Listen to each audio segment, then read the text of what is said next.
Hello folks, hail the gods, hail the ancestors, hail to you the listener.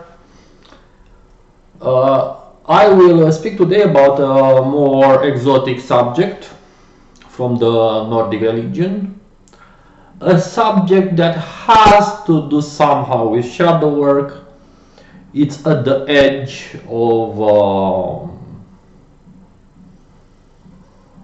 let's say, it speaks about a kind of quarrel between gods that is indeed, that speaks a lot about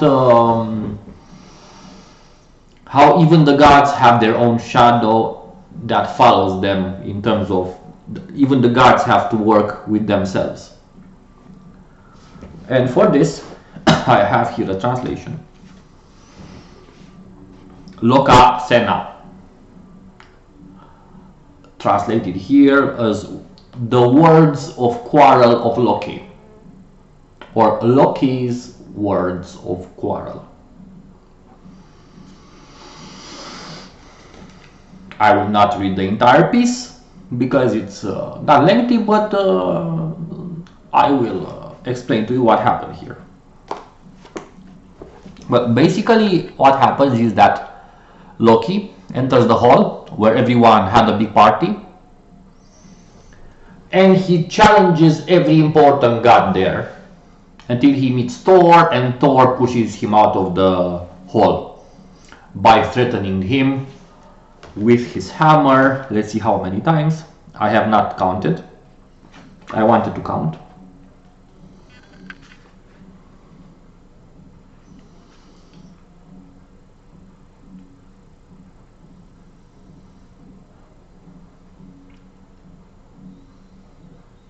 We have here 1 time, 2 times, 3 times.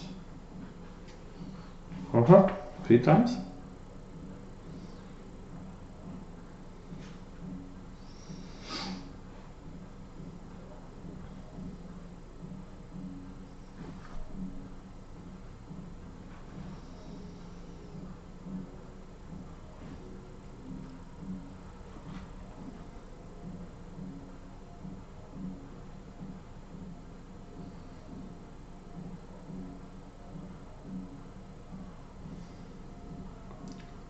Four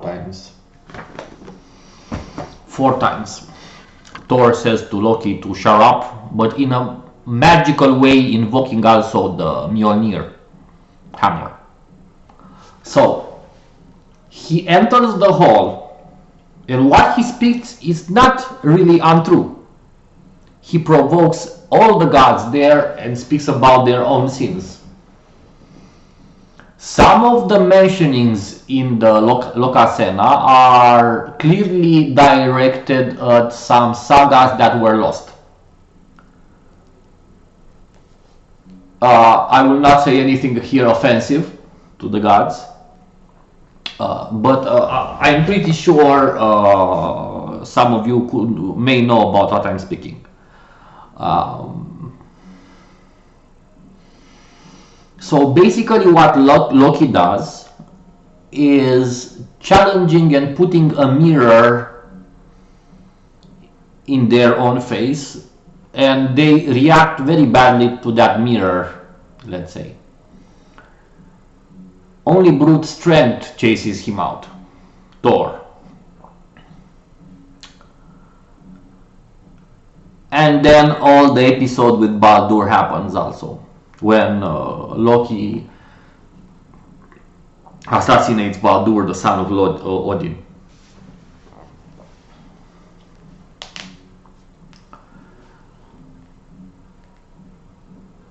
So when we are doing shadow work, when we face the most uncomfortable truth about ourselves, we do as the gods do, or they should do, or they do. It's a feat that sometimes even the gods fail to do. To look at what is the most uncomfortable thing to see about yourself, to remain there, to see it, to stay with it, and to try to integrate it, transform it, make it better. And from all the gods here mentioned in Lokasenna, only one goddess, Sif, was without stain, and only she has offered Loki to drink beer. And only from her Loki has accepted to drink beer. So, if Loki is a god that is a god of fire, now what does fire have to do, or what does fire have in common with shadow work?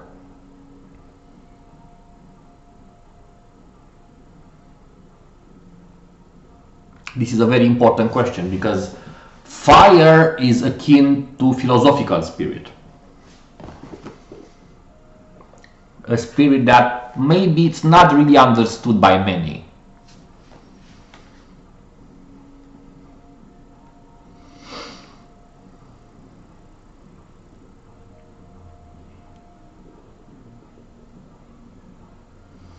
So it's very interesting that with Sif, the wife of Thor, he gets along very well, but not with Thor. We all know that Odin and Loki share similarities. Sometimes Odin can play the trickster if it serves a godly purpose. They are also blood brothers. In fact, this is how he enters the hall. Otherwise, he would have not been accepted at the table of the Aesir. He invokes in the memory of Loki when they became blood brothers. And Odin, then it seems that he is almost forced to accept him in the hall. So although I don't think it's really respectful for me to mention every god and their misdeed, I don't think it's respectful. It's interesting though that even the gods have their own problems here in the Nordic mythology. But it's not only here in the Nordic mythology, in the Greek mythology also it's the same thing. In the Hindu mythology also, because if they are real beings, of course, form is not perfect. What lives in form, it's not far from perfect, but it's not perfect.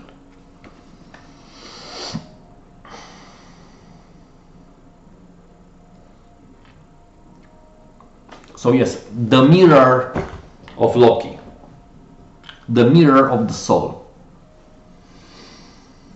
So I find it funny that certain occultists invoke Loki and they do not have this deep insight of the true nature of this god, of his daughter is the deity of the underworld. So it's like the speciality of the house in their family to purify the soul of man. It's like the speciality of the house in their family.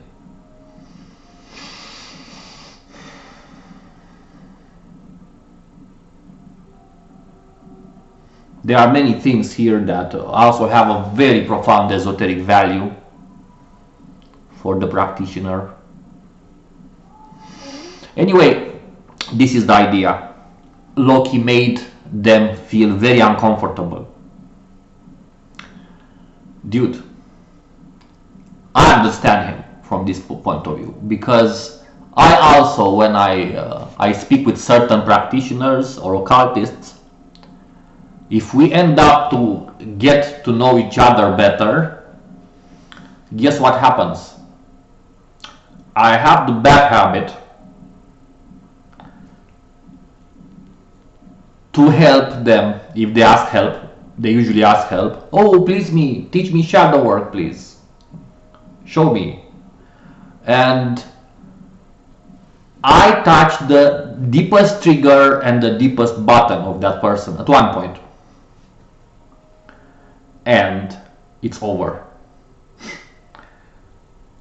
I am, let's say, I want for the connection to go on and stuff like this, but because I have touched the most uncomfortable spot in their nature, because I said, well, you want to know with what you need to work the most in order for you to grow spiritually at your highest level, you must work with this aspect.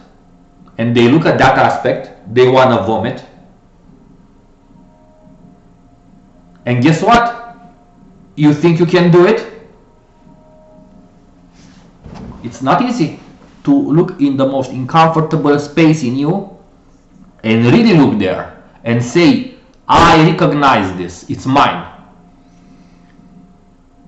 Don't push it away under the carpet. This is what Loki has here to say. People are getting angry and people if they never made real shadow work in their lives, but just therapy and stuff like this, some small things, small potatoes,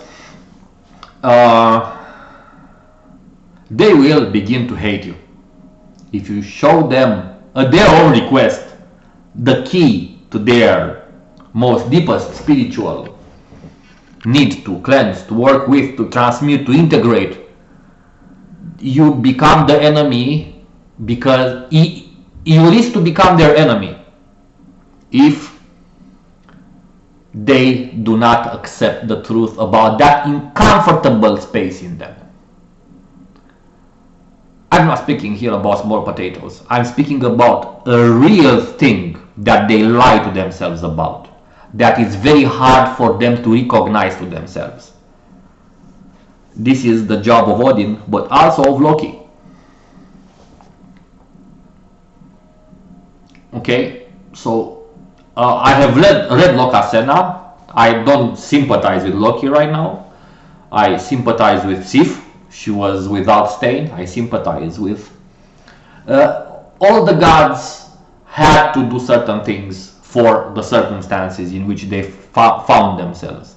So certain mistakes were important, or certain mistakes were certain compromises to save the order of the world. They had to be done.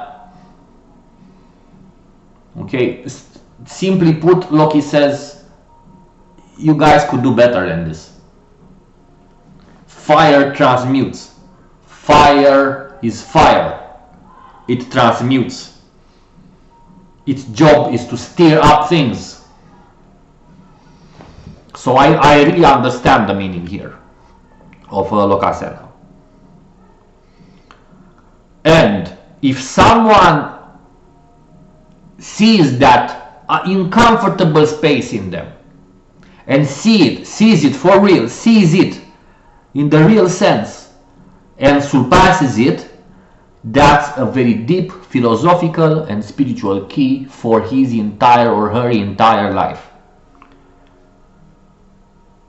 So if you look at something in you and it makes you tense, it makes you uncomfortable, it makes you have convulsions just looking at that thing in you, that's the point from which you need to start to work at yourself.